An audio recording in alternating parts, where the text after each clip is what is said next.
उड़ने वाला जूता, jetpack, flying food delivery. Vindhya पर्वतों के पास एक दूसरे से दूर थोड़े गांव रहते थे।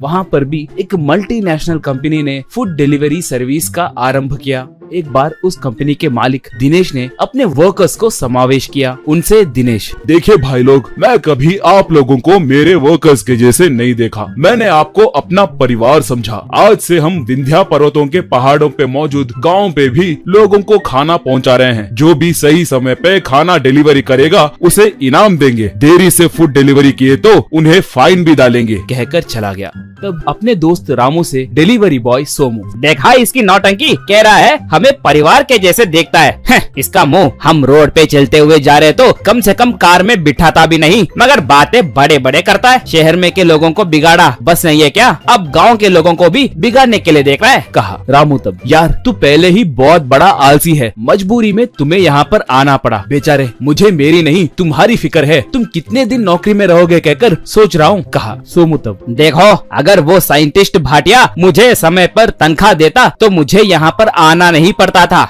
मगर मजबूरी है। मेरी गर्लफ्रेंड को एक ही जगह काम छोड़े बिना नौकरी करूंगा कहकर मैंने वादा किया था। वैसे 2.5 साल बीत गए और 6 महीने बीत गए तो मुझे इसकी जरूरत नहीं पड़ेगी। वैसे इस गांव में कौन फूड ऑर्डर करेगा भाई, हम बिंदास रह सकते हैं, कहा। रामू तब, क्यों राजा बाबू, तुम गाँव को कम आंक रहे हो क्या? यहाँ पर भी सब अपडेट हो गए हैं, यहाँ पर भी कोई खाना नहीं बना रहा है। एक बात जानते हो, यहाँ से हमारे कंपनी को गाँव वाले ईमेल, खत और फोन कर करके यहाँ आने के लिए बहुत सताए। इसी वजह से हमारे बॉस ने फ्रेंचाइजी सर्विस यहाँ पर शुरू किया। अब तैयार रहो, कहा।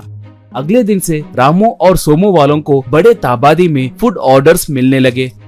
थोड़े लोग साइकिल पे और थोड़े लोग बाइकों पे ऑर्डर देने लगे। सोमू के पास बाइक न रहने के वजह से अपने आलसीपन के चलते सोमू को साइकिल पे जाना पसंद नहीं था और वो थोड़े पार्सल लेना ही बंद कर दिया। थोड़े दिनों के बाद ये बात पता चल के उसे उसके बॉस ने बहुत डांटा, उसे नौकरी से निकाल देगा कहकर वार्निंग दिया। इससे सोमू अब विवश होकर साइंटिस्ट भाटिया के पास जाकर अपने समस्या के बारे में बताया। भाटिया तब, क्यों, अपने गर्लफ्रेंड के लिए मेरे पास काम छोड़कर चले गए ना? आलसीपन से काम करना मुश्किल होकर अब मेरे पास आए हो क्या? मैं तुम्हारी मदद नहीं करूँगा। वहाँ पर थोड़े सामान है, चाहे तो तुम खुद कुछ उपयोगी चीज बना लो। कहते ही एक दिन सोमू बहुत मेहनत करके वहाँ पे मौजूद चीजों से एक उड़ने वाला जेट पैक को तैयार किया। बाद में बाहर आकर उस पे बैठकर एक ट्रायल भी मारा, वो कामयाब हुआ।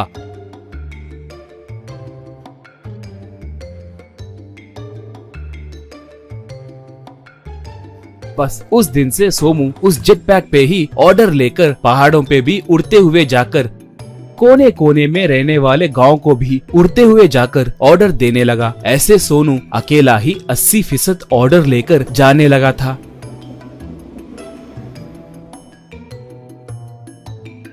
और लोगों को भी जेट पैक में एक इंसान आकर ऑर्डर डिलीवरी करना कुछ अलग रहने के कारण उस जेट पैक में आने वाले इंसान से ही ऑर्डर भेजना है कहकर, चाहे तो ज्यादा पैसे देंगे कहकर लोग बोलने लगे।